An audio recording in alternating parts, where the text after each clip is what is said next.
Ya, cegah penyebaran penyakit mulut dan kuku di wilayah Sumatera Utara. Dinas Ketahanan Pangan Peternakan mulai menyuntikkan 1.600 dosis vaksin PMK terhadap hewan ternak milik warga di wilayah Sumatera Utara.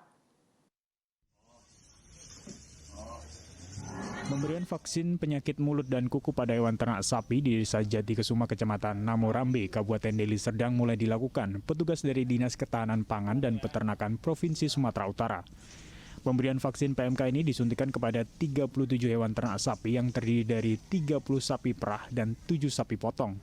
Kepala Seksi Obat Dinas Ketahanan Pangan dan Peternakan Provinsi Sumatera Utara mengatakan, untuk tahap awal Sumatera Utara mendapatkan vaksin sebanyak 1.600 dosis. Ribuan vaksin tersebut akan dialokasikan untuk 7 kabupaten kota di Sumatera Utara. Kita Provinsi Sumatera Utara mendapat alokasi tahap awal 1.600 dosis dan itu kita sudah alokasikan ke 7 kabupaten kota. Dan untuk target awal ini memang kita prioritaskan ke sapi perah ataupun kerbau perah karena tergolong ternak yang cukup rentan terhadap penyakit ini.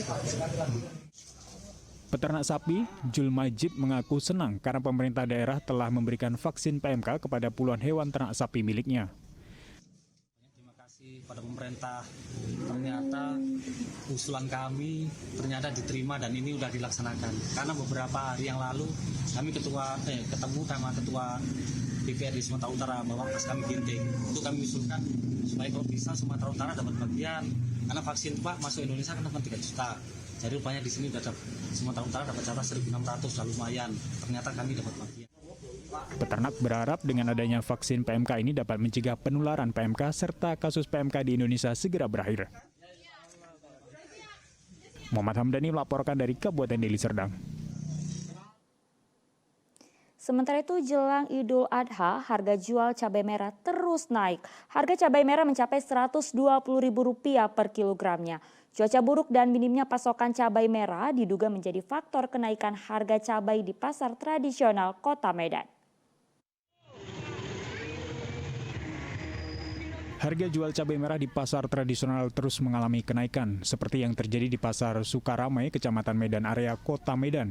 Harga cabai merah kini tembus Rp120.000 per kilogramnya. Kenaikan harga cabai merah ini pun berdampak terhadap pedagang cabai karena pembeli membatasi pembelian cabai yang biasanya mencapai setengah hingga 1 kilogram.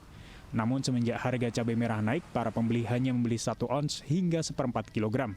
Ya karena terlalu mahal ya agak berkurang lagi. Biasa kalau pembeli cabai merah kalau harga murah itu berapa paling banyak?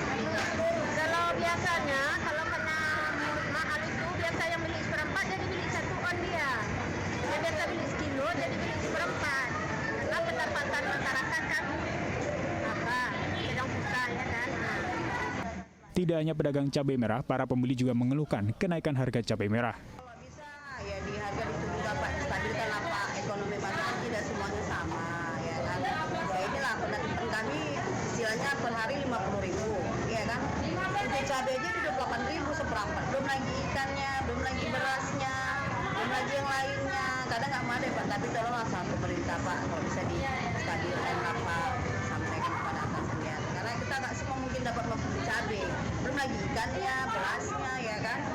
Selain faktor cuaca, kenaikan harga cabai merah ini dipicu dengan terus meningkatnya harga pupuk yang mengakibatkan sebagian petani cabai beralih menjadi petani padi sehingga menyebabkan stok cabai merah berkurang. Kita lagi nanam cabai. Muhammad Hamdani melaporkan dari Kota Medan. Ya, meningkatkan keterampilan dalam menangani berbagai bencana. Sejumlah unsur tanggap darurat mengikuti pelatihan penanganan bencana yang nantinya dapat memberikan bantuan tanggap darurat jika diperlukan di tengah masyarakat. Pintu darurat dibuka oleh tim evakuasi. Semua pintu dibuka. Pelatihan tanggap darurat bencana digelar PT PLN Unit Pengendalian dan Pembangkitan Belawan menggandeng Basarnas, PMI, Penjinak Bom Brimob Polda Sumatera Utara dan tim P2K di halaman kantor PLN UPDK di Kota Medan. Pelatihan difokuskan pada bagaimana cara melakukan penanganan kebakaran dan penyelamatan orang yang terjebak di lokasi bencana. Tidak hanya itu, petugas gabungan juga memberi pelajaran seperti pertolongan pertama kepada korban bencana yang memerlukan bantuan sementara sebelum dibawa ke rumah sakit dengan menggunakan ambulans. Di PLN, simulasi isolasi tanggap darurat setiap tahun kita lakukan guna untuk melatih antisipasi kita sebagai preventif antisipasi jika benar adanya keadaan darurat di PLN kita sudah siap siaga. Di sini kita menggandeng kerjasama dengan IO PT Sapindo Raya beserta stakeholder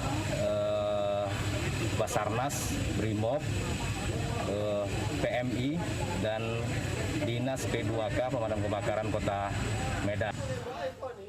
Pegawai PLN Unit Pelaksana Pembangkitan Sumatera Bagian Utara menyebutkan kegiatan ini merupakan penguatan budaya kesehatan, keselamatan kerja atau K3 pada setiap proses bisnis kelistrikan.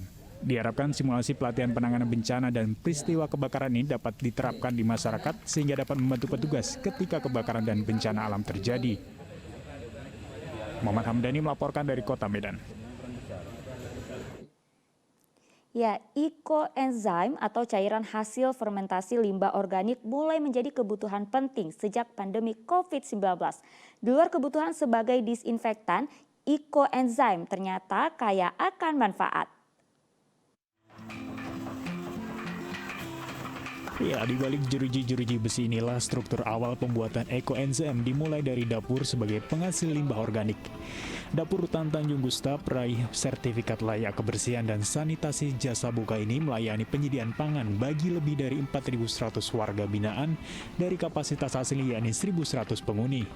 Limbah organik berupa ampas sayuran maupun kulit buah. Sampah organik ini kemudian dicampur dengan air dan gula. Komposisi perbandingannya masing-masing 1 kg gula, 3 kg limbah organik sayur buah, serta 10 liter air. Ketiga bahan baku itu kemudian disatukan dalam wadah tertutup untuk kemudian didiamkan selama 3 bulan sebagai proses fermentasi.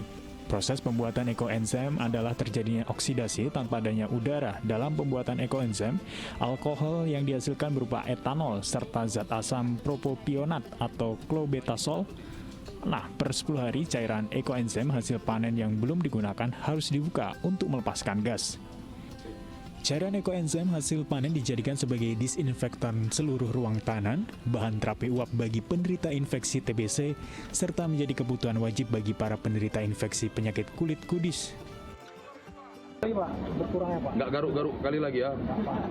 Cima kan siang malam menggaruk. Iya. Udah berapa lama kenanya Pak? Kalau apa tuh selama di Poltabes udah ada setahun. Karena kan di Poltabes tuh nggak ada apa sirkulasi udara, udah tuh pun sinar matahari nggak ada dia. Ruangan tertutup. Nah biasanya Bapak menggunakan ekoenzim ini per berapa kali sehari? Sekarang ini udah hampir sering rutin ya, dia rutin memberikannya. Hasil produksi ekoenzim Rutan Tanjung Gusta mencapai lebih dari 1 ton selama 6 bulan. Cairannya berwarna kecoklatan, sedangkan untuk mempengaruhi aroma, bahan limbah divariasi dengan aneka kulit buah seperti jeruk atau durian. Jadi bisa kita bayangkan padatnya orang, pengapnya di dalam kamar itu dengan kondisi berdesakan, ini juga rentan terhadap timbulnya penyakit menular di kulit dan jamur ya, jamur di kulit. Dan tentu saja ekoenzim ini adalah solusi dari semua problem atau penyakit yang ada di warga binaan. Dengan biaya yang sangat murah, kami bisa melakukan sebuah hal yang sangat bermanfaat bagi kemanusiaan, terkhusus buat saudara-saudara kita yang berstatus sebagai warga binaan. Di balik beragam fungsi pembuatannya, pemanfaatan limbah organik rumahan dinilai sangat penting dalam pengurangan volume sampah. Dari balik kerangkeng jeruji besi, warga binaan Rutan Tanjung Gusta mengajak peduli lingkungan dimulai dari hal-hal kecil. Membuat ekoenzim tidak sesulit yang dibayangkan. Anda minat mencobanya? Tuti Alawiyah Lubis melaporkan dari Kota Medan. Informasi tadi mengakhiri berita Medan hari ini. Saya Auriga Gustina berterima kasih atas perhatian dan kebersamaan Anda. Selamat beraktivitas dan sampai jumpa.